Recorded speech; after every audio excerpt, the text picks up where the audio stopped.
Chapter 1. How Azad Bakht met the Dervishes. Once there lived in Istanbul a great king called Azad Bakht, in a huge and magnificently appointed palace. During his reign the peasants were happy and contented, the army strong and brave, the nobles of great excellence, and the wise men at his court had no equal in the world. The doors of all houses remained unlocked. People could carry purses of gold, even in the darkest of alleyways, and not one pickpocket, thief, or swindler was there in the whole of the kingdom. Thousands of princes of lesser dominions paid tribute, and far and wide men blessed the name of Azad Bakht as a ruler of tremendous wisdom and might. The treasury was full of gold and jewels.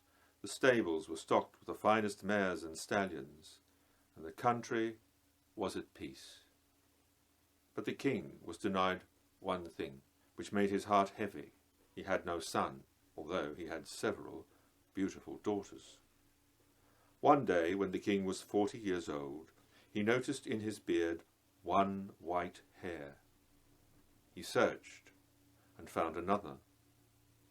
This made him feel that he was now growing old, with no hope of posterity. "What have I done in all my life," he thought aloud, "that is of any use to me? All the countries I have conquered, all the treasure I have gathered, all the people under my jurisdiction will in time go to some other, not of my name or line. My riches will be squandered, my people scattered, perhaps by an invader. Now this hair, this messenger of death, reminds me that I am not to live forever upon the earth. I must give up all my worldly possessions and try to live a simple life. Perhaps I have too many things for God who give me a son as well." So saying, he dressed himself in the simplest of clothes and sent for his grand vizier. "You and the other ministers must now carry out the duty of receiving subjects and emissaries in the hall of audience. Continue as I would myself do in all circumstances of state. I wish to become a recluse and to spend my time in thought and prayer." The king then went into his private apartment and spent a great deal of time in prayer. He lived only on dates and water, and refused the huge meals which were carried into him. When the news spread through the country and to his farthest dominions that King Azad Bakht had withdrawn from the world, insurrection broke out on all sides. Jealous princes and quarrelsome elements, evil governors, and those who had been under proper control before, now raised their heads. Little by little, information of maladministration came to the court, and the vizier and the courtiers anxiously gathered to consult together. They reached the conclusion that the king must be told, so that he should immediately send messages to the disaffected territories, ordering the chaos to cease. Khiradmand, the faithful old vizier, approached the king, and bowing low before him said, "Your Majesty, I have not been allowed to see you for so long. I was anxious to see for myself your state of health." The king turned towards the old man, and the vizier was distressed to see the change in the face of his sovereign. His face was thin and lined, his eyes sunken and bright as if with fever. "Go, my good Khiradmand," said he, faintly. "I shall not come out from this place again. You return to the court and govern the empire. I trust you in every respect." "Sire," said the vizier, "ruin is coming to the empire because of your Majesty's absence from the throne. If firm edicts from you are not sent to the 4 quarters of the kingdom at once, all will soon be lost." The king shook his head. "The sorrows which I have in my mind are beyond cure." He touched his beard. "See these white hairs, which are now more and more numerous, are messengers of death. Until now I have not had a son, and obviously God has decreed this, so I am without hope of posterity. I am preparing myself to leave all this and go to dwell in the woods or in a mountain cave, there to live out the rest of my days. Perhaps, if I devote myself to prayer and contemplation, my lot will be a happy one, and I may, in time, forget." So saying, he fell silent. The Wazir saw that the monarch was in a deep state of melancholy, from which he could not easily be moved.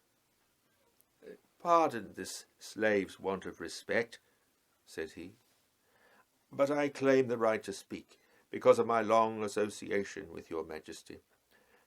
And I may suggest that wandering from forest to mountain is the occupation of hermits, not kings.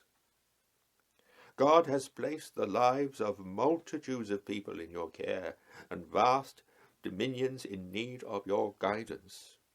On the last day, will not God say, 'You abandoned my creatures, which I had placed under your hand, having made you king over them'? How will you answer, O great Azad Bakht?" The king struck his forehead and answered, "Most honest Vizier, how truly you speak. I will return to my duty. How selfish I am, that I should take my hand from the tiller of state in this thoughtless way. Go, tell the nobles and courtiers I shall hold a court tomorrow, and bless you for your wisdom, dear friend." Next day the king ascended the throne with royal splendour, and all, from the highest to the lowest, came to offer congratulations to his Majesty on his recovery. Soon instructions, written in his own hand, were dispatched to all corners of the empire, and once more peace and prosperity reigned. But Azad Bakht's heart was still heavy. One day the king read in a book that if anyone was oppressed with grief which could not be cured by any human act, he should visit the tombs of the dead.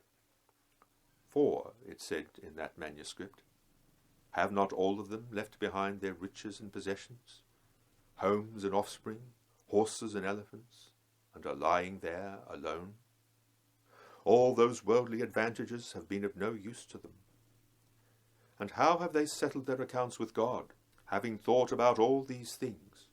The flower of a man's heart will always bloom. It will not wither in any circumstances." After thinking about this, the king believed that he should go and visit the tomb of some wise man and meditate, remembering also the words of his Grand Vizier Khiradmand. To go upon horseback with jewelled saddle and golden stirrups, surrounded by the royal guard with waving banners, is wrong. It will be better for me to wear peasant garb and go at night to visit the graves of the dead. Perhaps by reflection and by contemplation of those good souls, I might gain my salvation. So when it was dark, with a small lantern, the king, dressed very humbly, crept out of his castle. He arrived at a cemetery and said his prayers with a sincere heart. Suddenly, a fierce wind sprang up, and the lantern was blown out and snatched from his hand, as if by some magical power. The king saw at a distance a flame, which shone like a star with a fierce, unwavering light. He made his way towards it, and as he drew near, made out 4 figures sitting around the flame, dressed in the dervish robe of many patches. They were silent, their heads on their knees. Each was sunk in an attitude of the utmost grief. In their midst, on a stone, was a lamp, which the wind did not touch, as if it were an enchanted flame. "I will go to these good men, tell them my story," thought Azad Bakht, "and perhaps they may feel pity for me, and offer up a prayer for my distress." But, reflecting, a second thought came to him, which was, "How do I know who they are, from whence they come, or where they are going?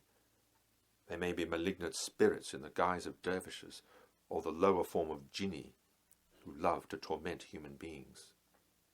So, he hid himself behind a rock to hear something of their conversation. Before making himself known to them, one of the dervishes sneezed, and that roused the others, and they said, "God be praised," and one began to trim the lamp.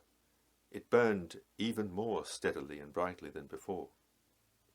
They took out their water pipes and started to smoke, and each reclined on his mattress, Then one of them said, "O brothers of freedom, friends in mutual pain, and wanderers over the world, let us each tell our story.